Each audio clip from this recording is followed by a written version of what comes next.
passed a rule in the next contract that said that the actors, the footage that could be used was only the footage of the actors being paid to perform, and the other footage was not authorized. I don't think it's right. And did those unknown people subscribe to that? Yeah, it stopped. They stopped? Yeah, it stopped. So nobody's ever made any money off of the bloopers ever again? I can't answer that question with a positive yes or no. I just don't know. But I'm giving you the facts about what was my concern. I just didn't think it was right.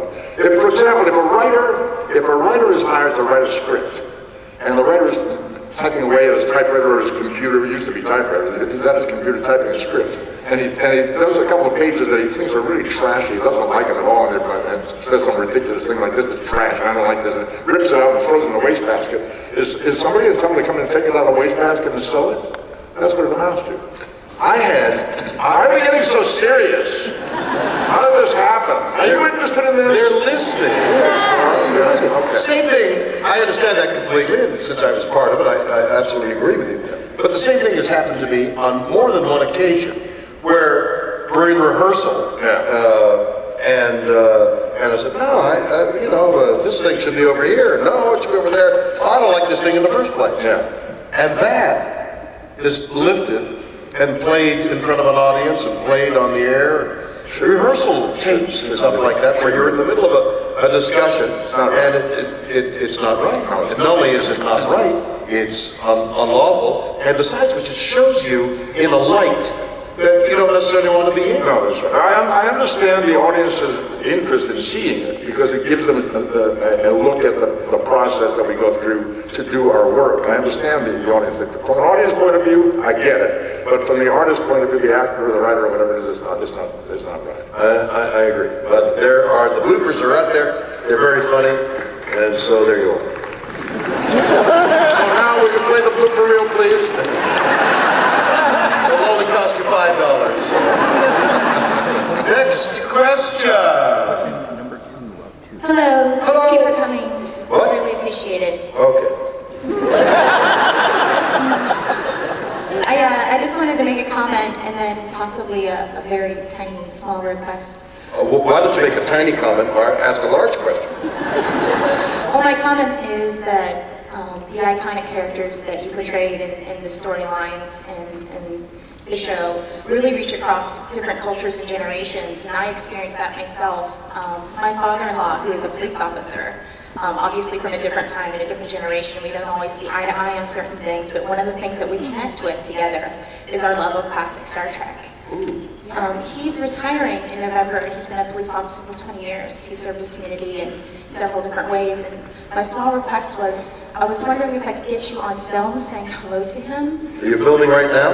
I am filming right now. Where are you? I'm standing over here at the microphone. Oh, there. Hey, officer! Congratulations. What's his name?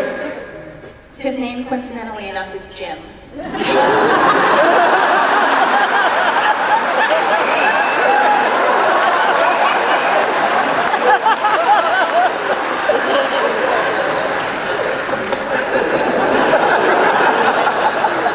Hi, Jim. Jim. Hey, Jim. Congratulations. Wonderful job. Next phase of your life is opening up. We're looking forward to it.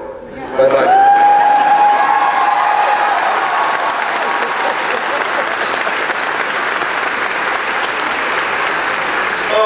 Okay, what's your question? I'm a big fan of both your works, inside and outside Star Trek. Mr. Nimoy, In Search Of, changed my life. And Mr. Shatner, I've gotten more enjoyment from Has Been than I have any record of the last 20 years.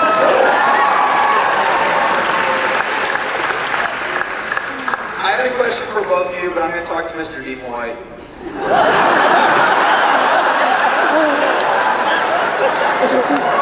You all go ahead. Don't think about me at all. I'll listen and hope he has something to say. Oh, no, please do not start pouting. I'm not pouting.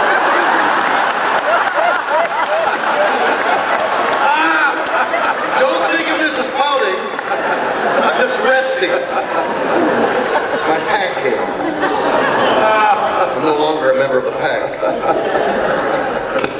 I'm gonna pack up. Okay. What episode of In Search Of is your favorite? 17. And which one do you think you learned the most from?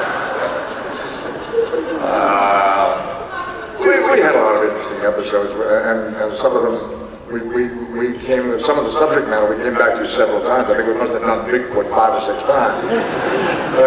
We had a very interesting episode about telepathy. And I get it. We had a...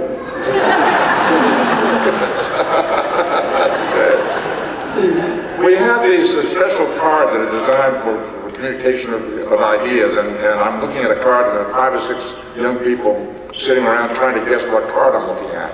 And there was one young guy who got it every time, got every card I was looking at, no tricks involved, got every card that I was looking at.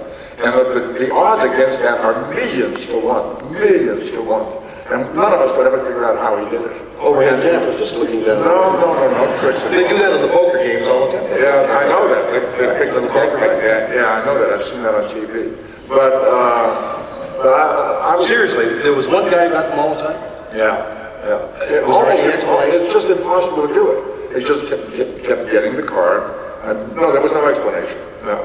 Except that he was able to read my mind. I mean, that would be the theory. No, but seriously, because those moments, absolutely fascinating. Yeah. Did you say fascinating? Yeah. Just because somebody wrote a word that you used doesn't mean you own the word.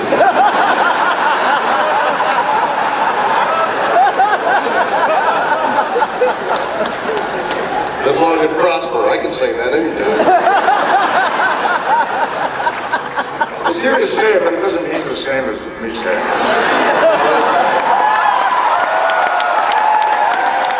That's true, but I am utterly fascinated by what you just said. I knew you were going to say that. Did you follow up with this guy? No, we went about our business. What? But I've never forgotten it. I've never forgotten it. Wait a minute. Guy reads 5 or 6 cards from your hand. Yeah. No way he could possibly know. No. And you say, oh, thanks. That's great. Bye. Is that what essentially? Yeah, that's what we did. Yeah. I would have let him go. What would you do? I don't know. I would. First of all, I must You write a book about it. Right. Well, I would. I mean, here is a guy. Yeah. Because telepathy. I gotta get close to you.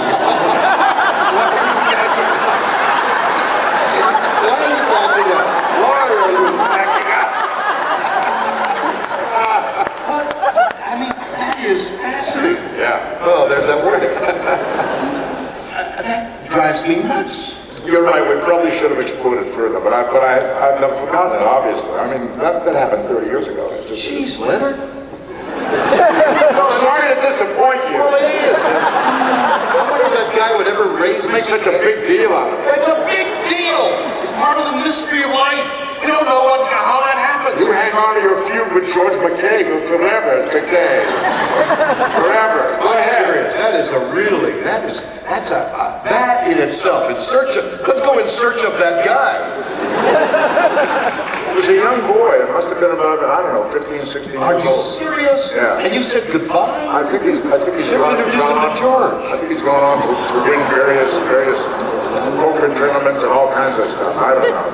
He sits at blackjack tables and beats the house every time. I don't know what he does. I don't know where he is. I'm sorry. Wow. Because the mystery of telepathy. Let it